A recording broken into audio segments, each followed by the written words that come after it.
Hello viewers, Tollywood story এক্সপ্লেনারে তোমাদের সবাইকে অনেক অনেক স্বাগত জানিয়ে রাঙামতি তীরন্দাজের আজকের পর্বের রিভিউ আমি শুরু করছি। শুরুতেই দেখা যাচ্ছে যে রাঙামতি আর তার বাচ্চাদেরকে কিন্তু একটা ঘরের মধ্যে ভরে দিয়েছে, মানে যেখানে তার আম্মা থাকে। আর ওদিকে আম্মাকে মানে রাঙামতির মাকে কিন্তু বাইরে সবাই মিলে বন্দুক দিয়ে ঘিরে ফেলেছে আর বলছে যে ওই ওষুধ মানে ওই জীবাণুটা আর ওষুধের মানে ওষুধ যে তৈরি করছে তার প্রতিষেধকটা যাতে তাদেরকে দিয়ে দেয়, তারা সেটা বিক্রি করে কোটি কোটি টাকা কামাবে তাই বলছে। তার মা তো কিছুতেই দেবে না, যে এই রোগের প্রতিষেধক তৈরি হবে আর সেটা দিয়ে এই মানুষগুলোর প্রাণ বাঁচানো হবে। তোরা যদি ভালো উদ্দেশ্যে আসতিস তাহলে তোদেরকে দিয়ে দেওয়া হতো, কিন্তু তোরা খারাপ উদ্দেশ্যে এসছিস, তাই আমার প্রাণ থাকতে আমি সেটা কিছুতেই দেব না। তোরা তো বলছে সেটা না দিলে মেরে দেবে। আর ওদিকে রাঙা কিন্তু ভেতর থেকে সবটা দেখছে। রাঙা বলছে আমার মাকে ছেড়ে দে, তোরা তোরা আমার মায়ের সাথে এরকমটা করতে পারিস না। তখন ওই গুন্ডাটা রাঙামতির দিকে গিয়ে বলছে তোর মাকে বল যে আমরা যেটা চাইছি সেটা দিয়ে দিতে, তাহলে আমরা ওনাকে ছেড়ে দেব। আমরা তো মা মেয়ের মিলন ঘটালাম, তার পরিবর্তে কি আমরা কোনো কিছু পাবো না? এবার এদিকে রাঙার মা বলছে দরকার পড়লে তুই আমাকে মেরে দে, কিন্তু তাতেও তুই তোর কোনো জিনিস পাবি না, কিন্তু তুই আমার মেয়েকে আর ওই বাচ্চাদেরকে ছেড়ে দে, ওদেরকে কিচ্ছু করবি না। তখন ওরা বুঝতে পারে যে এর প্রাণের ভয় নেই, তাই ঠিক করে যে একে ধরে লাভ নেই, আর ওদিকে রাঙামতিকে মেরেও লাভ নেই, সে তো আবার বীর, সে তো আবার ফরেস্ট অফিসার, তাই বাচ্চাদেরকে ধরতে হবে, বাচ্চাদের মধ্যেই এদের প্রাণ আছে, তাই বলছে। তো এই বলে ঘরে গিয়ে কিন্তু বাচ্চাদেরকে বাইরে নিয়ে চলে আসে। এবার তো রাঙা আটকানোর চেষ্টা করেও পারে না। এবার রাঙা বাইরে এসেছে, এসে বলছে তোরা মারলে আমাদেরকে মার, কিন্তু বাচ্চাদেরকে ছেড়ে দে। আসলে গাছের ওখানে যে তীর ধনুকটা রাখা আছে রাঙামতির, বুদ্ধি করেছে সেটা নেওয়ার চেষ্টা করছে, তাই বলছে যে আমাদেরকে মার, মানে ধ্যানটা ওদের অন্যদিকে ঘোরানোর চেষ্টা করছে। আর ওর মাকে এমনি এমনি বলছে যে তুই ওরা যেটা চাইছে ওদেরকে দিয়ে দে, তাহলে কমসে কম বাচ্চাদের প্রাণটা বাঁচবে, আমাদেরকে বাচ্চাদেরকে বাঁচাতে হবে যে করেই হোক। ওর মা বলছে না, ওরা রোগের জীবাণুটাও নেবে আবার রোগের প্রতিষেধকটাও নেবে, ওরা দুটো দিয়ে ডবল মুনাফা কামাতে চাইছে, তুই বুঝছিস না। তখন ওই গুন্ডাগুলো বলছে জঙ্গলে থাকলে কি হবে, এই বুড়ির মাথায় বুদ্ধি আছে। তো রাঙা দেখছে ওর মায়ের সাথে কথা বলতে ব্যস্ত, তখন রাঙা কিন্তু হাতে তীর ধনুকটা পেয়ে যায়, আর ওদের হাতে যে মেন কালপ্রিট আর কি, সে তার হাতে তীরটা মেরে দেয়, আর সে পড়ে যায় উল্টে, আর হাত থেকে বন্দুকও পড়ে যায়। আর ওদিকে রাঙার মেয়ে কোন সময় ভেতরে চলে গেছে, গিয়ে সে আবার তীর ধনুক নিয়ে এসেছে। রাঙার মা তাকে ভেতরে যেতে দেখেছে, বাকি বাচ্চাদের বলছে তোরা পালা তোরা পালা। তখন তো গুন্ডাটা তাদের দিকে বন্দুক তাক করে আছে, বলছে পালালেই কিন্তু গুলি খাবি। আর ওদিকে রাঙার মেয়ে কিন্তু বাইরে চলে এসেছে তীর ধনুক হাতে, আর বাচ্চাদেরকে যে গুন্ডাটা বন্দুক তাক করে আছে তার হাতে এমনভাবে তীর মেরেছে তার হাত থেকে বন্দুক পড়ে গেছে। রাঙা তো সেটা দেখে খুশি হয়। আর এদিকে রাঙার মাও কিন্তু হাতে তীরধনুক পেয়ে গেছে, সে তখন আরেকজনকে মারে, এই করে কিন্তু সবাই এক এক করে পড়ে যায়, আর সবাই কিন্তু কাবু হয়ে যায়। আর তখন পুরো গ্রামবাসী এসে ওদেরকে ঘিরে নেয়। তখন রাঙা তো মেনটাকে ধরেছে যে তোর সাকরেদদের বল হাত থেকে বন্দুক টন্দুক সব ফেলে দিতে, না হলে কিন্তু তোর অবস্থা খারাপ করে দেবো। ওরা তো না হয় আমাদেরকে মারবে, কিন্তু তার আগেই কিন্তু আমার তীর তোকে ফালাফালা করে দেবে, তো সুতরাং সব কটাকে বল বন্দুক নামিয়ে দিতে। তো ওরা তো এবার খুব ভয় পেয়ে গেছে। রাঙার মা বলছে এদের মানে সুস্থ করার ব্যবস্থা করতে হবে, কিন্তু এদের একটাকেও ছাড়বি না, এরা কেউ ভালো না, এদের সবকটাকে পুলিশের হাতে তুলে দিতে হবে। রাঙা তখন ওদেরকে বলছে এত সহজ না যে তোরা মানে ওষুধ নিয়ে যাবি আবার জীবাণুও নিয়ে যাবি, অত সহজ কি মনে করেছিস তোরা যে আমরা বোকা?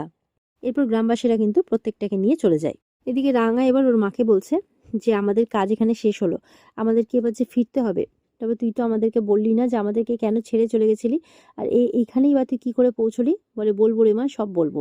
এই বলে বাচ্চাদেরকে নিজের কাছে ডাকে আর সবাইকে আদর করতে থাকে। তো বাচ্চাদেরও তাদের দিদুনকে খুবই পছন্দ হয়েছে। রাঙাকে বলছে যে তোর মেয়ে তো একদম তোরই মতো হয়েছে। রাঙা মনে মনে বলছে আমি নিজেও জানতাম না যে আমার মেয়ে এত ভালো তীর চালাতে পারে, তবে আজকের দিনটা যে খুবই ভালো, আজকে আমি আমার মাকেও ফিরে পেলাম, যেটা আমি কোনোদিনও স্বপ্নেও ভাবতে পারিনি। ওদিকে দেখা যাচ্ছে রাঙার বাড়িতে নিউজ শুনছে জঙ্গলে নাকি খুব গোলাগুলি ছোড়া হচ্ছে, এমনকি জঙ্গলে নাকি লাল ধোঁয়ার মতো কি উঠতে দেখা গেছে। তো সেই সব কি করে হচ্ছে, কোথা থেকে হচ্ছে, কেউ কিচ্ছু বুঝতে পারছে না। আবার এটা নাকি সেই দ্বীপ যেই দ্বীপ থেকে নাকি একলব্যকে উদ্ধার করা হয়েছে, তার পরিবারকে এখনো খুঁজে পাওয়া যাচ্ছে না। তো এই খবরটা শুনে তো সবাই বেশ অবাক হয়ে যায়। এবার সাত্তকী পাঞ্চালী সাত্তকী তো বলছে যে ওখানে গোলাগুলি চলছে, ওখানে কে গুলি চালাচ্ছে? ওখানে তো রাঙামতিরা গেছে, মনে হয় রাঙামতিরাই চালাচ্ছে। তখন অঙ্কুর বলছে না না, রাঙা রাঙা তো তীর ধনুক চালাবে, ও গুলি চালাবে না। সাত্তকী বলছে তাহলে গুলি কে চালাচ্ছে? আমার বাচ্চাটার কি হবে, আমার বাচ্চাটার কি হবে? পাঞ্চালী বলছে এগুলো বন্ধ কর বন্ধ কর, ওপর থেকে ভাই যদি শুনতে পায় তাহলে এসে আবার পাগলামি শুরু করবে। বৃন্দা বলছে আরে ও আসতে পারবে না, আমি বাইরে থেকে দরজা লক করে এসেছি। সাত্তকী বলছে সব কিছু ওর জন্য হয়েছে, সব কিছু ওর জন্য হয়েছে, এই ছেলেটাকে বিশ্বাস করাটাই ভুল হয়েছে। রাঙা বারবার করে বলেছিল ওকে যে নিয়ে যাস না, নিয়ে যাস না, কিন্তু এই কথা শোনেনি। তো ইতিমধ্যে এটা বলতে বলতেই কিন্তু মানে ওদিকে নিউজে আবার ওই মিসাইল হামলার কথাটাও বলছে যে শহরে একটা আতঙ্ক ছড়িয়েছে, ওই টুইন টাওয়ার এছাড়া শহরে বড় বড় বিল্ডিংয়ে মিসাইল হানা হতে পারে। তো বৃন্দার কাছে কিন্তু ওদিকে ফোন এসছে যে ওই সমস্ত লোকজনগুলো যারা কন্ট্রোল রুম বসাবে তারা কিন্তু বাইরে চলে এসেছে। বৃন্দা বলছে এখন না, আগে সবাই ঘুমিয়ে পড়ুক, এখন সবাই জেগে আছে, তারপর আমি আপনাদের সবাইকে ডাকছি। তো এরপরে কিছুক্ষণের মধ্যে দেখা যাচ্ছে একলব্য চলে আসে ওপর থেকে। পাঞ্চালী বলছে আমি বারণ করেছিলাম, বারণ করেছিলাম, কিন্তু কেউ শুনলে না। তো সবাই বলছে আরে খবরটা শুনতে হবে না নাকি, শুনতে হবে না নাকি। এবার একলব্যকে দেখে তো সাত্তকী বেজায় রেগে যায়, বলছে যে খুব শখ করে নিয়ে গেছিস না বাচ্চাদেরকে, দেখ ওখানে গুলি চলছে, এটা চলছে, যদি আমার বাচ্চাটার কিছু হয়ে যায় তখন কি হবে, তখন কি হবে। রাঙা তোকে বারবার করে বারণ করেছিল, কিন্তু তুই শুনিসনি, তুই শুনিসনি, তুই ওদেরকে নিয়ে চলে গেছিস, এখন ওদের কিছু হলে কি হবে। এই বলে একলব্যের গলা টিপে ধরেছে। তো একলব্য তো নিজেকে সামলাতে পারছে না। আর এদিকে তখন পাঞ্চালি টাঞ্চালি অঙ্কুর টঙ্কুর সবাই মিলে এসে তখন সাত্তকীকে সরায়। সাত্তকী তো নিজের মেজাজ কন্ট্রোলে রাখতে পারছে না যে তোকে ভাই বলে মানবো না, আমি একদম মানবো না, তুই একদম ভালো ছেলে নোস, একদম বাজে ছেলে, তাই বলছে। এদিকে বৃন্দা কিন্তু রাতে সবাই ঘুমিয়ে পড়তেই ওই মানুষগুলোকে ঢুকিয়ে ফেলেছে। আর যে স্টোর রুমটা দেখে রেখেছিল ওখানে সবাইকে কন্ট্রোল রুম বসাতে বলছে। আর বলে দিচ্ছে যে এই দরজাটা মানে লক করা থাকবে, বাইরে থেকে চাবি আমার কাছে থাকবে, কোনো কারণবশত যদি তালা খোলার আওয়াজ পাও ভাববে আমি বাধ্য হয়ে কাউকে নিয়ে এসেছি, তখন এই দিকে দরজাটা দিয়ে বেরিয়ে গিয়ে পেছন দিকে লুকিয়ে পড়বে, সবসময় অ্যালার্ট থাকবে। এই মতো করে সবাইকে বুঝিয়ে দেয়। ওদিকে দেখা যাচ্ছে রাঙামতির বাচ্চাদেরকে সবাইকে খেতে বসিয়েছে ওর মা। আর বলছে নে এবার তাড়াতাড়ি সবাই খেয়ে নে, শুয়ে পড়তে হবে সকাল সকাল, কালকে সকালে একটা বোট আসবে, এসে তোমাদেরকে সবাইকে পাড়ে পৌঁছে দেবে, তাই বলছে। তো রাঙামতির মেয়েরা তো খুব খুশি, বলছে ইয়ে জানো তো মা, আমরা জঙ্গলের মধ্যে দিদুনের একটা মূর্তি দেখেছি, তো সেখানে আমরা সারা রাত বসেছিলাম। তো বলছে তাই নাকি, বলে হ্যাঁ। তখন রাঙামতি তার মাকে বলছে তুই যাবি না মা। তখন বলছে না না, আমি কি যেতে পারি, আমি যে এই দ্বীপের মানুষগুলোর দায়িত্ব নিয়েছি রে মা, তাই বলছে। বলছে এই দ্বীপের মানুষেরা আমাকে খুব ভালোবাসে, আর আমি ওদের সাথে থাকতে থাকতে ওদের ভালো মন্দ সবকিছুর সাথে জড়িয়ে গেছি। বলছে এই দ্বীপে একটা মারণ জ্বরের প্রকোপ দেখা দিয়েছে অনেক দিন থেকে, সেইটারই প্রতিষেধক বানানোর চেষ্টা করছি, এইসব নিয়ে আছি আর কি, যাতে এদেরকে সবাইকে ভালো রাখতে পারি। বলছি একটু আগে তোদেরকে সবুজ রঙের চাটনির মতো একটা খাবার দিলাম না, ওটা কি বলতো। তো রাঙারা জিজ্ঞাসা করছে কি।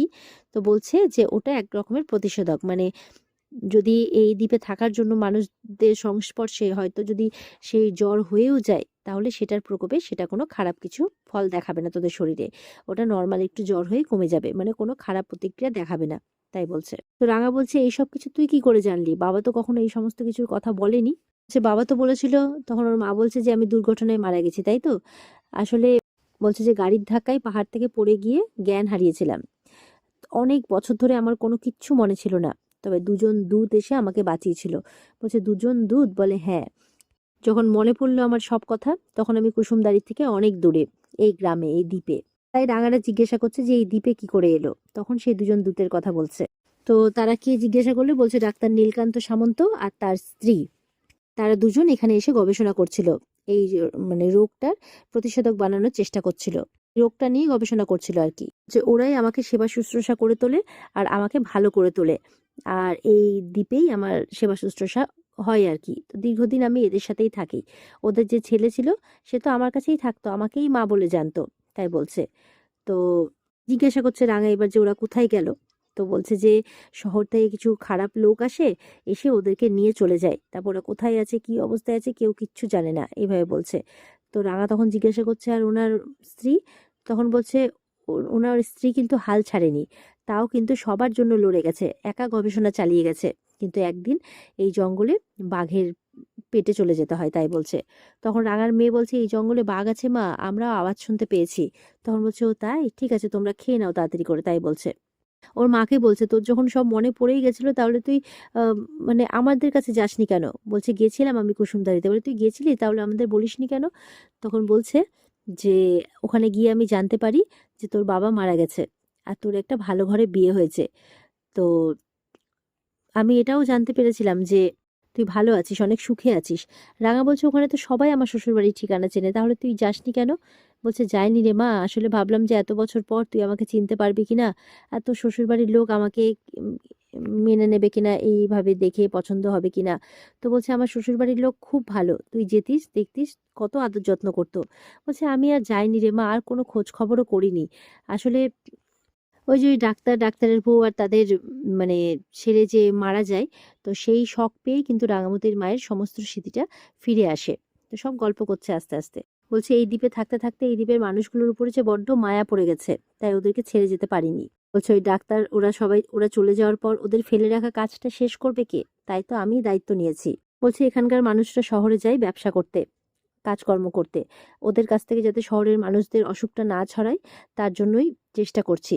দেখলি না কিছু শহরের মানুষজন এসে কেমন ওদের উপরে মানে হামলা চালালো, তো তাদেরকে রক্ষা করবে কে, তাই বলছে। বলছে দেখ কপাল জোরে তোরাও এখানেই আসলি, এই দ্বীপটাতেই এসে পড়লি, তাই মেয়ে নাতি নাতনি সবাইকে দেখা হয়ে গেল। তোরা সবাই ভালো আছিস, সবাই লড়াকু হয়েছিস, এটাই তো চাই, আর কি চাই। এটা দেখে আমার মন শান্ত হয়ে গেল, তাই বলছে। তো বলছে যে তুমি খুব ভালো দিদুন, তাই বলছে। বলছে তোরাও সবাই খুব ভালো রে। তারপরে রাঙাকে জিজ্ঞাসা করছে তোর দাদা কেমন আছে। রাঙা বলছে ওইসব কথা তোমাকে পরে বলবো। বলে আচ্ছা ঠিক আছে, তুই তাহলে তাড়াতাড়ি খেয়ে নে, দিয়ে আমার সাথে একটু আয়, তো তোর সাথে একটু কথা আছে। তো রাঙা তো শুনে একটু অবাক হয়। আর এখানেই কিন্তু আজকের পর্ব শেষ হয়ে যায়। তো এই ছিল আজকের পর্বের রিভিউ। ভালো লেগে থাকলে পর্বকে লাইক কমেন্ট করে জানাতে ভুলবে না, আর আমাদের সাথে জুড়তে চ্যানেলকে সাবস্ক্রাইব করতে ভুলবে না। দেখা হচ্ছে তোমাদের সাথে আগামীকালকে। সবাই খুব ভালো থাকবে। আজকের মতো পর্বের রিভিউ এই পর্যন্তই। টাটা।